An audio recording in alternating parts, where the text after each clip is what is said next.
మాట చదువుదామా రండి. ఏమిటి? 35 వచనాన్ని చదువుతాను ఇప్పుడు.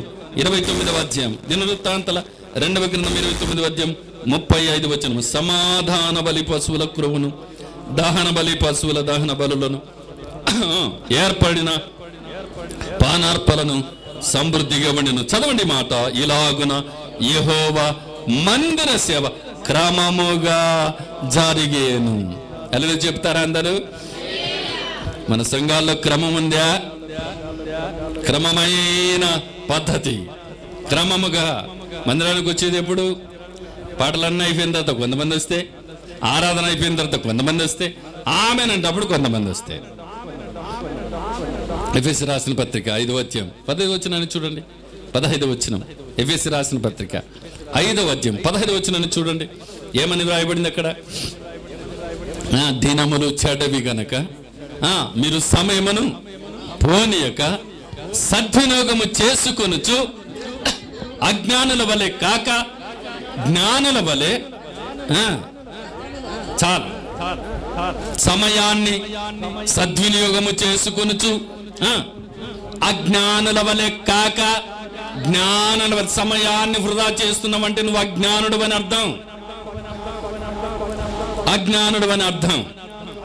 సమయాన్ని సద్వినియోగం చేసుకుని, నేను చెప్తుంటే కదా 10 నిమిషాల ముందు, 10 గంటలకు ఆరాధన స్టార్ట్ అంటే 10 నిమిషాల ముందు వచ్చి ప్రభువా చక్కగా మోకరించి దేవునికి స్తోత్రాలు చెప్తూ సోమవారం మొదలుకొని శనివారం వరకు అయ్యా నువ్వు నాకు సహాయం చేశావు.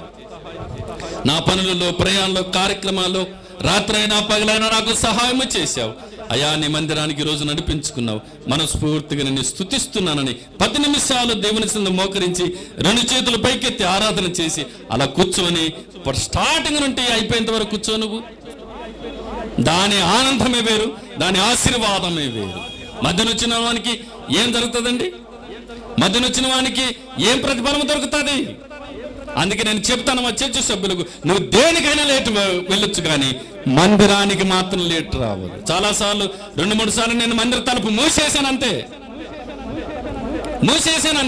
టైం లోపల ఇక్కడ వచ్చి కూర్చుంటేనే సరే, లేకుంటే ఇంటికి వెళ్ళిపోవచ్చు. మీరు నీ డ్యూటీకి 10 నిమిషాలు ముందు పరిగెత్తుతావు, ట్రైన్కి ముందు 10 నిమిషాలు ముందు పరిగెత్తుతావు, బస్సుకు పరిగెత్తుతావు. పిల్లలను ప్రతిరోజు 8 గంటలకు స్టార్ట్ చేసి బస్సుకు నిలబెడతావాడా? ఆ వారానికి ఒకసారి వచ్చినప్పుడు ఎందుకు నిర్లక్ష్యం? మీకు ఎందుకు అశ్రద్ధత? ఎందుకు అవిధేయత? టయానికి వచ్చి మందిరంలో కూర్చోవాలి. మా సొంతూరు ఉంది రేగలపాడు, ఒక చిన్న పల్లెటూరు ఉన్నది. కానీ నేను వెళ్ళడం 8 గంటలకి స్టార్ట్ అక్కడ ఆరాధన. వచ్చేస్తారంతే. మైక్ స్టార్ట్ అవ్వగానే వచ్చేసి వాలిపోతారు మందిరంలోనే. ఎస్, క్రమం ఉండాలి మనిషికి, క్రమం ఉండాలి. క్రమం లేని క్రైస్తవుడిగా బతుకొద్ది లోకంలో. 10 రోజులు బతికిన, పరిశుద్ధంగా బతికి ఒక క్రమమైన వ్యక్తిగా మందిలో గడుపు. అది నీకు ఆశీర్వాదం, అది నీకు ఆశీర్వాదం. ఎంత చక్కగా అక్కడ ఇస్కిరాజు ఇలాగున యెహోవా మందిర సేవ క్రమముగా జరిగాను. ఇక్కడ కోడుమూరు దగ్గర గోనెగండ్ల పక్కన గంచెల్ల అని ఒక గ్రామం, పెద్ద గ్రామం అది. నేను 3వ స్పీకర్, నాకంటే ముందు 2 అయిపోయినారు. చర్చి ప్రతిష్ట, పెద్ద చర్చి, కొన్ని వేల మంది వచ్చారండి. మొదటి ప్రసంగం పగలు అయిపోయింది, నైట్ ప్రసంగం, లాస్ట్ ప్రసంగం నాదే. అందరం స్టేజ్ మీద కూర్చున్నాం. ఓ పొలిటికల్ లీడర్స్ చాలా మంది వచ్చారు, మొత్తం స్టేజ్ ఎక్కిచ్చేసినారు. అంతా అబ్జర్వ్ చేస్తున్నా. నా పక్కన వాళ్ళ పాస్టర్ గారు నడిపిస్తున్నారు. వాళ్ళ సంఘ పెద్ద వచ్చి వాళ్ళ పాస్టర్ శివులో ఒక మాట కూర్చున్నాడు. సార్, చాలా మంది వచ్చారు, పాటలు దండిగా పాడచ్చు, వాక్యం 5-10 నిమిషాలు చాలు అంటున్నాడు. అది నా శివులు పడకుంటే ఆ కథ వేరే ఉండు. నేను పక్కనే కూర్చున్నా కదా. అది నా శివులు పడితే సర్వసాధారణ వాళ్ళు ఎవరైనా విడిచిపెట్టాను. సరే, ఇంక నాదే కదా, నేనే కదా ప్రసంగం చేయాల్సి. నేను లేచి బైబిల్ గ్రంథంలో, ప్రకటన గ్రంథంలో 7 సంఘాలు ఉన్నాయి. 7 సంఘాలకి చెప్పిన ఒకే ఒక మాట, ఆత్మ సంఘముతో చెప్పుచున్న మాట, చెవి గలవాడు. మీకు చెవులుంటే చూడండి, లేకుంటే ఆండాలు అక్కడ దిగినాయి, పోయి తినండి అని చెప్పిన. వాక్యమైన చెవులుంటే, తిమోతి పత్రిక, దురవత్తలు ఉన్న వాళ్ళు ఇక్కడ వద్దు. మీకు వాక్యం నన్ను ఎందుకు పిలిచారు? ఇక్కడ గంట సేపు వాక్యం చెప్తా. ఇక్కడ మీరు చెప్పొద్దు అంటే మౌతుడు పెట్టేస్తా, నా కారు, నాకు డీజిల్ కూడా ఇవ్వద్దు, నాకు వెళ్ళిపోతా. నేను వచ్చిన దానికి నేను దేవునికి న్యాయం చేయాలి, నాకు తృప్తి కలగాలి. నేను చేసిన ప్రార్థనకు జవాబుగా నేను వెళ్ళాలి ఇక్కడి నుంచి. మీరు చెప్పమంటే చెబుతా గంట, వద్దు సార్ మాకు అవసరం లేదంటే మౌతు గడ పెట్టేసిపోతా. మీకు వాక్యం వేసేవారంటే ఇక్కడ కూర్చో, లేకుంటే వెళ్ళిపో. నీ వలన దేవునికి ఏమి నష్టం లేదు ఇక్కడ. 5-10 నిమిషాలు కావాలన్నా నీకు జనాలను చూసి? వాక్యాన్ని వినే చెవులు లేవా నీకు? మళ్ళా పాస్టర్కి వచ్చి డిమాండా నీదిరా?